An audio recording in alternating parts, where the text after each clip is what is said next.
प्यार का कोई मोल नहीं। ये कहानी है उस लड़के और लड़की की जो अपने प्यार के सहारे अपनी सारी खुशियां एक साथ बांट रहे और उन्हें दुगना कर रहे और अपने गम बांटकर उन्हें कम कर रहे। इस कहानी में अनिरुद्ध नाम का लड़का है और प्रिया नाम की एक लड़की है। अनिरुद्ध बड़ा ही सीधा साधा लड़का है। अनिरुद्ध के लिए उसका परिवार ही सब कुछ है। अनिरुद्ध अपने परिवार के लिए कुछ भी कर सकता है, इसलिए वह दिन रात मेहनत करता है और दिन रात मन लगाकर पढ़ाई करता है, साथ ही साथ कुछ काम करता है जिसे कुछ पैसे कमा सके। अनिरुद्ध दिन रात इसलिए मेहनत करता है ताकि वह पढ़ लिख कर कुछ कर सके, बड़ा आदमी बन सके और अपने परिवार का नाम रोशन करे। अनिरुद्ध की यही ख्वाहिश थी कि अपने माँ बाप को वह खुशी दे सके जिसके वह हकदार है। अनिरुद्ध इंजीनियरिंग करता है, साथ ही साथ वह पार्ट टाइम जॉब भी करता है। अनिरुद्ध चाहता है कि वह बहुत बड़ा आदमी बने, उसे अपने करियर में सक्सेस मिले, ताकि आगे चलकर उससे उसके परिवार को किसी भी तरह की मुसीबत का सामना ना करना पड़े।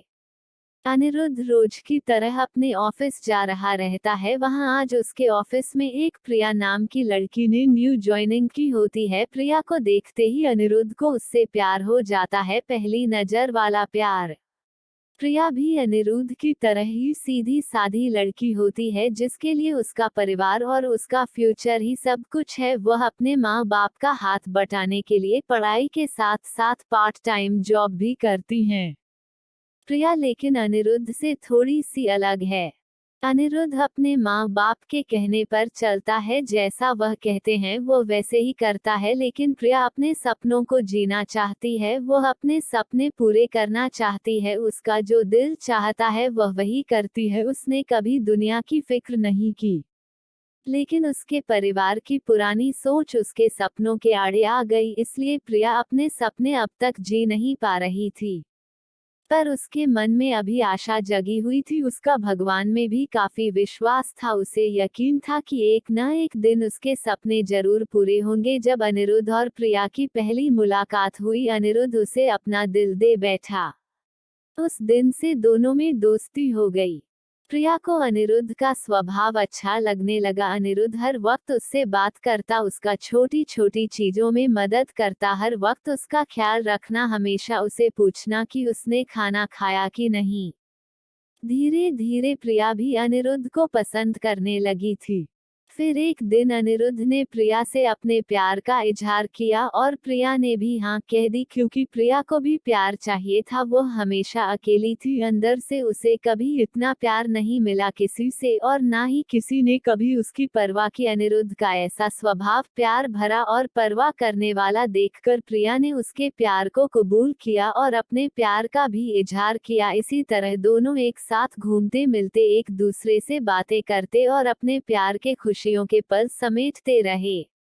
प्यार में मीठी तकरार तो होती है, इनके बीच की तकरार हुई, पर इन्होंने एक दूसरे को समझा, एक दूसरे को संभाला और हमेशा एक दूसरे का साथ दिया। अनिरुद्ध और प्रिया दोनों एक साथ कॉलेज जाते हैं, एक साथ काम पर जाते, जहां जाते हैं हमेशा एक दूसरे के साथ रहते। इसी तरह खट्टी मीठी यादों के साथ दोनों ने एक साथ 4 साल गुजारे। साथ ही साथ प्रिया इंजीनियर बन गया, जिसकी काफी अच्छी नौकरी है, और प्रिया भी एक राइटर बन गई। साथ ही साथ वह अच्छा गाना भी गाती है। अनिरुद्ध ने उसका सपना भी पूरा करने में मदद की, गाना गाने का और अपनी आवाज को लोगों तक पहुंचाने का। इतना समय साथ गुजारने के बाद दोनों के बीच में प्यार बहुत गहरा हो गया। दोनों एक दूसरे के बिना अब जी नहीं सकते थे। दोनों एक दूसरे के दिल की धड़कन बन चुके थे। दोनों ने सोचा कि वह अब अपने अपने परिवार वालों को उनके रिश्ते के बारे में बताएंगे। जब दोनों ने यह बात अपने घर में बताई, तब दोनों के ही परिवार वालों ने इस रिश्ते से इनकार कर दिया। इनके दोनों एक कास्ट के नहीं थे, दोनों अलग अलग कास्ट के थे। उनके परिवार वालों को यह मंजूर नहीं था कि उनके बच्चे उनके खिलाफ जाकर, बिरादरी के खिलाफ जाकर, अपनी कास्ट के खिलाफ जाकर किसी और से शादी करें। उन दोनों के परिवार वालों ने उनका मिलना, फोन पे बात करना सब बंद करा दिया। दोनों एक दूसरे के बिना रह नहीं पा रहे थे, दोनों एक दूसरे की याद में तड़प रहे थी, दोनों एक दूसरे को मिलने के लिए बेचैन थी। अनिरुद्ध जो अपने परिवार की इतनी इज्जत करता है, उनके लिए कुछ भी कर सकता है, उन्हें कभी दुखी नहीं देख सकेट। अपने परिवार की खातिर उसने प्रिया को भूलने का फैसला कर लिया। प्रिया को अपने प्यार और भगवान पे पूरा भरोसा था। उससे यकीन था कि वह एक न एक दिन जरूर अनिरुद्ध के साथ होगी, इसलिए उसने कभी हिम्मत नहीं हारी। उसने बहुत कुछ किया अनिरुद्ध को पाने के लिए। रोज सुबह शाम वो भगवान से प्रार्थना करती, रोज अपने माँ बाप से कहती कि उसने कभी भी उनकी कोई बात नहीं टाली, किसी चीज के लिए उसने ना नहीं कहा, बस अपनी जिंदगी का फैसला वो खुद करना चाहती थी, क्योंकि वो जानती थी कि उसकी खुशी अनिरुद्ध के साथ है और किसके साथ नहीं।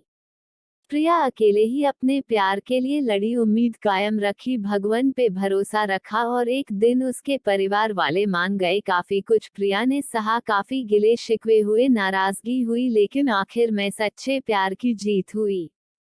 किसी तरह अनिरुद्ध को भी प्रिया ने मान लिया, उन दोनों के प्यार के वास्ते, और उनके साथ को देखकर उनके परिवार वाले राजी हो गए इस रिश्ते के लिए। दोनों अलग कास्टे के होने के वजह से दोनों के परिवारों को समाज का डर था कि लोग क्या कहेंगे, लेकिन अनिरुद्ध और प्रिया को किसी चीज की परवाह नहीं थी। दोनों ये बात अब समझ चुके थे कि उनके प्यार के सामने कोई चीज बड़ी नहीं, वो अपने प्यार के सहारे कोई भी लड़ाई लड़ सकते हैं और जीत सकते हैं।